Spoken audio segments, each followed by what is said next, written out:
Hi, my name is Caitlin Jansen, and this is my cultural competence proposal for ELL students in SEI.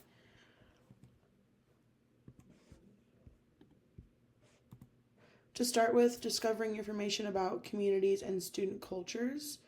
It's very important for educators to get to know and welcome all their students and give every student the same opportunity, along with getting to know their families, including the students, because it's not just the students that need to learn, it's the families, it's how they can help their students. It's basically building that connection with them, and different ways that we can do that are knowing the basics, like what country are the families from, what's their first language, what are they comfortable with speaking with, and how well do they know English, how well do they know their other language, do they have educational backgrounds, did they go to school in their other country, how far did they get, what do they already know.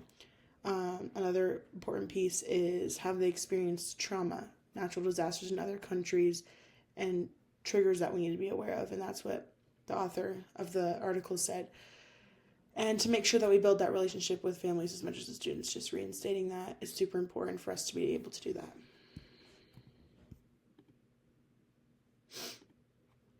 Connecting with your ELL families on a deeper level. Getting to know the families, we need to be able to dive deeper into the connection, and that when we build that connection and relationship, we can actually start devising a way that we are going to teach the students, such as providing staff the opportunity to learn some common phrases in your family's languages, as well as cultural gestures, is what Breathe This said in the Color in Colorado article.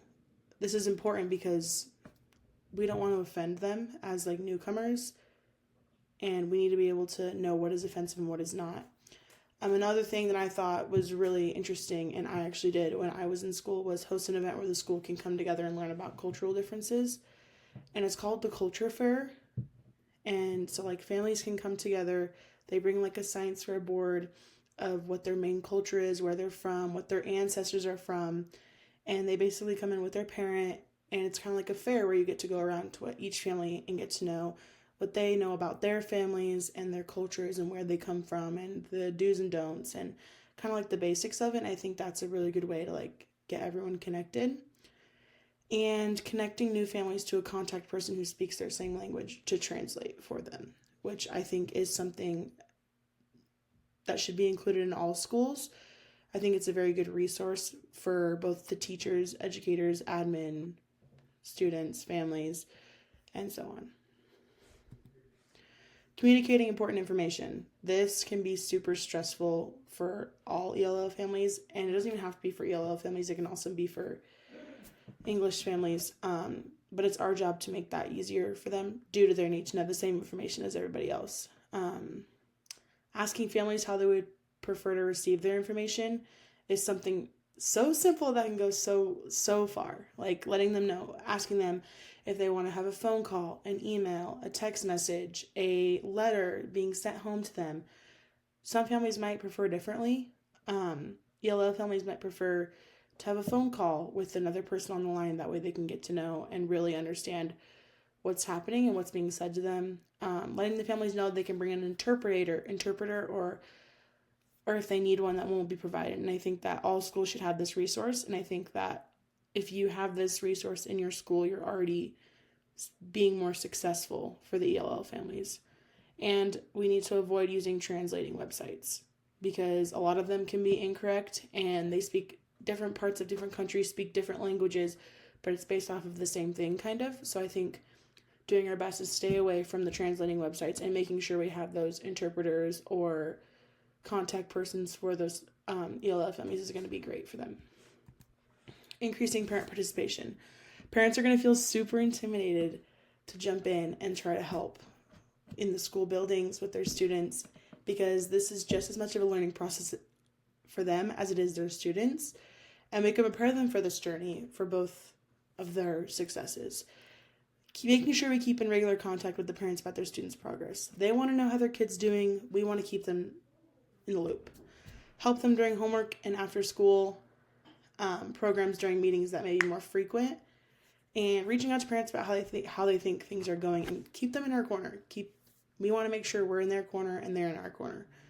Also hosting family nights where the students and their families can come to learn together about how to better help their children, whether it be like brochures, activities, and so and so.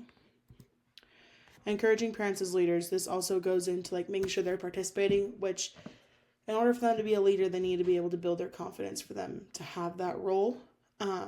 Having qualified interpreters so that parents can comfortably share their ideas in their native language. That's something so simple but can go so far.